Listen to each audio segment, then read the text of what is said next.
మెదక్ జిల్లా నర్సాపూర్ మున్సిపల్ కార్యాలయంలో బడ్జెట్ సమావేశం నిర్వహించారు. ఇక ముఖ్య అతిథిగా శాసనసభ్యులు సునీత లక్ష్మారెడ్డి సమక్షంలో బడ్జెట్ సమావేశం జరిగింది. Municipal chairman Ashok Goud, vice chairman, councillors మాట్లాడుతూ నర్సాపూర్ పట్టణంలో నీటి సమస్య మరియు ప్రధాన రహదారిపై డివైడర్లను నియమించాలని, వేసవికాలం వస్తుందని దాని సందర్భంగా ట్యాంకర్లను ఏర్పాటు చేయాలని మరియు శ్మశాన వాటికకు వైకుంఠ రథం ఒకటే ఉంది, ఇంకొకటి కూడా వచ్చే విధంగా చూడాలని సునీతారెడ్డిని కౌన్సిలర్స్ కోరారు. ఇక నూతన భవనానికి ఇప్పటి వరకు 4 లక్షల రూపాయలు ఖర్చు అయిందని, అది త్వరలో పూర్తి అవుతుందని సమావేశంలో తెలిపారు. ఈ కార్యక్రమంలో వైఎస్ చైర్మన్ నయీముద్దీన్, యాదగిరి, సునీత, బాలరెడ్డి, రాజేందర్, బుచ్చేషు యాదవ్ తదితరులు పాల్గొన్నారు.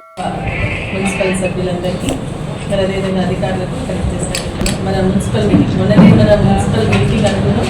అందరు ఆఫీసర్స్ వెళ్ళి చేయాలన్న ఇష్యూస్ ఉంటే మాట్లాడాలని అనుకున్నా. అది అసెంబ్లీలో బిజీగా ఉండే ఆ రోజు రాలేకపోయినా, అందుకనే ఈ బడ్జెట్ సమావేశం గురించి మీ అందరితో కలిసి మాట్లాడి ఏదైనా ఇష్యూస్ కూడా తెలుసుకోవాలని ఆలోచనతో ఈ రోజు రావడం జరిగింది.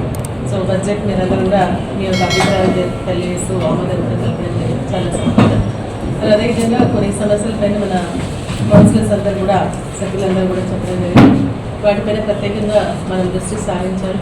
మరి ఎన్నికలు అయిన తర్వాత అభివృద్ధి కోసం అందరం కృషి చేయాల్సినటువంటి అవసరం. పార్టీలను పక్కన పెట్టేసి మన ప్రజలు, మన ఓట్లు వేసేటువంటి ప్రజలు వారి యొక్క అభివృద్ధి కోసం మనం ఆలోచన చేయాల్సినటువంటి అవసరం ఉంది. సో పార్టీలకు అతీతంగా అందరం కలిసి పనిచేద్దాం.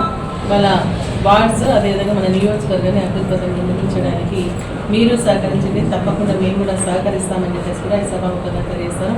మరి ఇప్పుడు కొత్తగా మన మున్సిపల్ చైర్మన్ గారు, వైస్ చైర్మన్ గారు ఉన్నారు. మీరందరూ కూడా మంచి మాట అంటే మన వార్డ్స్లో ఉన్నటువంటి సమస్యలు చర్చించుకొని దానికి సంబంధించినటువంటి నిధులు కేటాయించుకుంటూ మరి అందరం కలిసి మనం ముందుకు వెళ్ళాల్సినటువంటి అవసరం. ఎందుకంటే ఒక్కొక్క వార్డుకి సంబంధించి ఒక్కొక్క రకమైనటువంటి సమస్య ఉంటుంది. ఏ సమస్య ప్రయారిటీ తీసుకోవాలో మీకు కేటాయించినటువంటి నిధులు ఏంటని చెప్పి చూసుకొని ఆలోచన చేసి ఆ విధంగా కేటాయించుకొని సమస్యలు పరిష్కరించాలి. మనం ప్రధానమైనటువంటి సమస్యలు మీరు చెప్పినట్టుగా ఇప్పుడు మరి కోతులు, కుక్కలకు సంబంధించి, ఎందుకంటే అవి మనం చెప్పడానికి రాదు. లాస్ట్ టైం ఒక ఇష్యూ కూడా జరిగింది మన దగ్గర.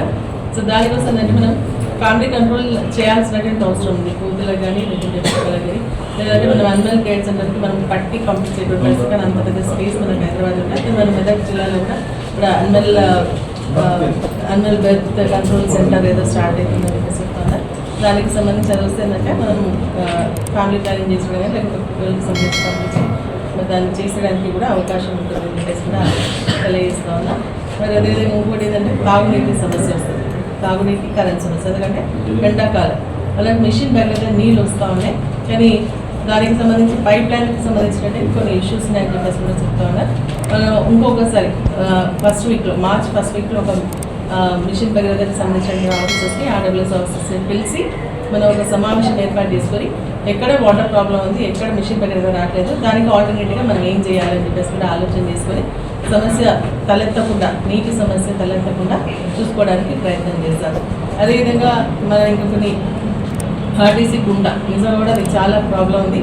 దానికి సంబంధించి కూడా కొన్ని నిధులు కూడా ఉన్నాయి. కానీ కాంట్రాక్టర్ వస్తలేరు అంటున్నారు. ఆ కాంట్రాక్టర్ని కూడా వెళ్ళిపించేసి సీసీ రోడ్స్ కానీ ఆ గుంటకు సంబంధించినటువంటి సమస్యను కూడా పరిష్కరించడానికి మేము ప్రయత్నం చేస్తాం. కలెక్టర్ గారు కూడా ఒక స్పెషల్ మీటింగ్ పెట్టడం, అందుకే మనకి డబుల్ బెడ్రూమ్ వెళ్ళి చాలా రోజులు అయిపోతున్నాయి. కానీ మనము పేదలకు పంచాల్సినటువంటి అవసరం ఉంది. కానీ దానిపైన కూడా కలెక్టర్ గారిని ఒక స్పెషల్గా రమ్మని చెప్తా. ఈ 2-3 ఇష్యూస్ పైన ఒక మీటింగ్ పెట్టుకొని వాటన్నిటిని కూడా పరిష్కరించడానికి ప్రయత్నం చేస్తామని చెప్పేసి కూడా నేను తెలియజేస్తాం. ఒక వర్చెస్ఆర్ కావాలని చెప్పేసి కూడా మన సురేష్ గారు అడగడం జరిగింది. అదేవిధంగా మిషన్ దగ్గరతో కలిసి మన ట్రీస్ కూడా మీరు అందరికీ కరెక్ట్. మళ్ళీ ఎక్కడ చూసినా గ్రామాల్లో మంచి చెట్లు పెట్టుకోవడం బాగా పెరిగినాయి. కానీ టౌన్ ఏరియాలో చూస్తే అసలు పెద్దగా అభివృద్ధి లేదు మనకి చెట్లకు సంబంధించి. అందుకని ఈ గ్రీనరీ డెవలప్ చేసుకోవాల్సినటువంటి అవసరం ఉంది. ప్రతి వార్డులో కూడా ఎక్కడ వీలుంటే అక్కడ మాకు కొన్ని ఊళ్ళలో మనం ఏం చేసినామంటే ప్రతి ఇంటి దగ్గర ఒక చెట్టు పెట్టినాం, దానికి ట్రీ గార్డ్ ఇచ్చినాం. లేదంటే ట్రీ గార్డ్ ఇవ్వకుండా మనం పెట్టి దాన్ని కాపాడుకోవాలా, కాపాడకపోతే మీకు ఫైన్ వేస్తామని చెప్పేసి చెప్పినాం.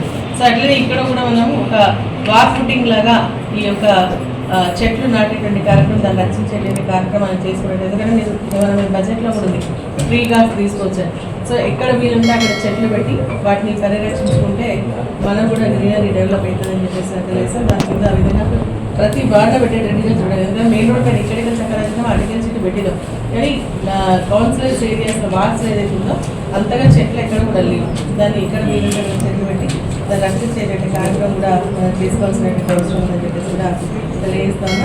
మరి అదేవిధంగా శ్మశాన వాటికి మనం ఇప్పుడు మన అశోక్ గారు చెప్పినట్టుగా ఒక వెహికల్ అదనంగా ఉంటే బాగుంటుందని చెప్పేసి మీ అందరూ అప్రూవల్ ఉంటే దాన్ని అది కూడా తీసుకోవడానికి అవకాశం ఉంటుందని చెప్పేసి కూడా తెలియజేస్తాం. మరి ఈ ఫాగింగ్ అనేది కూడా కరెక్ట్ జరుగుతలేదని చెప్తున్నారు కాబట్టి ఆ ఫాగింగ్ ఒక అంటే ఎవ్రీ వీక్ ఒక వార్డు చేసుకుంటే కొంచెం తగ్గుతుందేమో అది కూడా మీరు ఆలోచన చేయాలని కూడా నేను తెలియజేస్తున్నాను. మరి అదేవిధంగా యాక్సిడెంట్ కేసెస్కి సంబంధించి నేషనల్ హైవేస్కి సంబంధించిన వాళ్ళతో కూడా మనం మాట్లాడడానికి చాలా ప్రాణాలు చాలా విలువైన పడతాం, మనం కాపాడుకోవాలా. మరి హెల్మెట్స్ కూడా పెట్టుకుంటలేరు, కానీ సుప్రీంకోర్టు అది కంపల్సరీ కాదని ఆర్డర్ ఇచ్చింది. కానీ మన ప్రాణాలు మనం రక్షించుకునే హెల్మెట్స్ పెట్టుకునే కూడా మనం పోలీస్ అధికారులతో అవగాహన కలిగిస్తాం. అదేవిధంగా ఏంటంటే ఇప్పుడు మన డివైడర్ అంటే అది శాంక్షన్ పడడానికి ఎందుకంటే అట్లీస్ట్ ఏంటంటే స్లో కావడానికి మనం ఏమైనా డివైడర్స్ కానీ లేకపోతే కాషన్ ఏరియాస్ లాంటివి ఏమైనా పెట్టిస్తే బాగుంటుందని చెప్పేసి స్పీడ్ బ్రేకర్స్ రన్నింగ్ ఉంటాయి కదా దాన్ని పెట్టించేది కూడా మనం మాట్లాడదామని చెప్పేసి కూడా నేను తెలియజేస్తాను. మన నర్సాపూర్ పట్టణంలో మరి కోతుల మీద మరి కుక్కల మీద అయితే చాలా ఉంది. మరి వీటిని చంపడానికి అయితే వీలేదు. మరి దానికి ఏదైనా ఆల్టర్నేటివ్గా మరి ఎమ్మెల్యే గారు కానీ మనం కానీ అందరం ఏదైనా ఆలోచన చేసి దాన్ని ఈ విధంగా నివారించాలనే దాని మీద మరి ఆలోచన చేస్తూ దాన్ని ముందుకు తీసుకుందాం.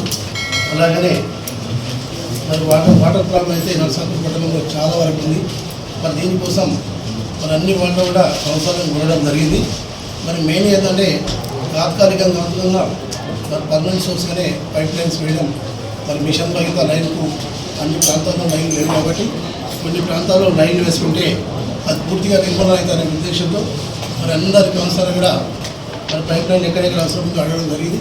దానికోసం నిధులు ప్రత్యేకంగా 40 లక్షల నిధులు మరి దీన్ని కేటాయిస్తున్నాం. మరి అలాగనే వైకుంఠ రథం అనేది మేడం గారు మేడం గారు పర్మిషన్ ఇస్తే మనం తీసుకునే అవకాశం మనకి ఉంది. మరి ఇలాగ మనందరూ కలిసి తీర్మానం చేస్తే వైకుంఠ రథం మనం తీసుకోవచ్చు. మరి గ్రీన్ బడ్జెట్ ఉంది, మనం దాన్ని వాడుకోలేం. మరి ఇప్పుడు మన దానికి స్పెషల్ ఆఫీసర్ చేస్తూ ఎందుకంటే మన ఆఫీసర్ దాన్ని స్పెషల్ చేస్తే వాస్తవాలు కూడా మనకు అర్థం సక్సెస్ లేదు. దాన్ని కూడా ఒక స్పెషల్ ఆఫీసర్గా పెట్టుకుంటూ దాన్ని ముందుకు తీసుకుని తెలియజేస్తున్నాం. అంటే ఎస్సీ ఎస్టీ సప్లాన్లో మనకి ఎస్సీ సప్లాన్ ఇవ్వడం జరిగింది. ఆ ఎస్సీ ఎస్టీ సప్లాన్ కూడా మరి యాదగిరి ఆర్డర్ ఏమైనా ఉంటే దాన్ని తీసుకొని కూడా మరి ఇక్కడ మనం నిధులు ఉంటే కూడా మరి వచ్చే కొత్త బడ్జెట్ అయినా ఉన్నా మరి మనం వాడుకొని మరి ఎస్సీ ఎస్టీ సప్లాన్ కూడా ముందు తీసుకోవడం తెలియజేస్తూ మరి శ్మశాన వాటికలు అంటే మెయిన్గా శ్మశాన వాటిక 2 కోట్లతో మరి ఇప్పుడు పూర్తి పనులు జరుగుతున్నాయి. మరి అనతి కాలంలోనే మనకు 15-20 మనకు ఇనాగ్రేషన్ కూడా మేడం ద్వారా ఉంటుంది. మరి దాన్ని చూసుకుంటూ మరి వాటర్ ప్రాబ్లమ్స్ అయితే మరి చాలా ఉన్నా అన్ని ప్రాంతాల్లో అన్ని వార్డులో కూడా ఎక్కడున్నా ఏ వార్డు అయినా ఆ సమస్య తీర్చుకునేది మనం అందరం కలిసి కరెక్ట్గా పనిచేసి వాటర్ ప్రాబ్లం పూర్తిగా తీసేద్దామని తెలియజేస్తున్నాం. మరి కరెంట్ ప్రాబ్లం కూడా చాలా ఐటీసీ నిధులు 56 కోట్లు, మరి 36 కోట్లు, మరి అలాగే ఏటీఎఫ్ ఫండ్ 26 కోట్లు అయితే పెండింగ్ ఉండే గత ప్రభుత్వంలో మనం మరి పంపడం జరిగింది. మరి దానికి 30 కోట్లు మరి ఎమ్మెల్యే గారు కృషి చేసి మరి టీఎఫ్ ఐటీసీ ఫండ్స్ కూడా ముఖ్యమంత్రికి మాట్లాడి మన నిధులు మేడం గారు తీసుకురావడం జరిగింది. మరి అది మేడం గారికి ప్రత్యేక ధన్యవాదాలు. మరి అలాగే ఏటీఎఫ్ ఫండ్ కూడా 25 కోట్లు ఉన్నాయి, 26 కోట్లు ఉన్నాయి. అవి కొద్దిగా కృషి చేస్తే అవి కూడా వస్తాయి.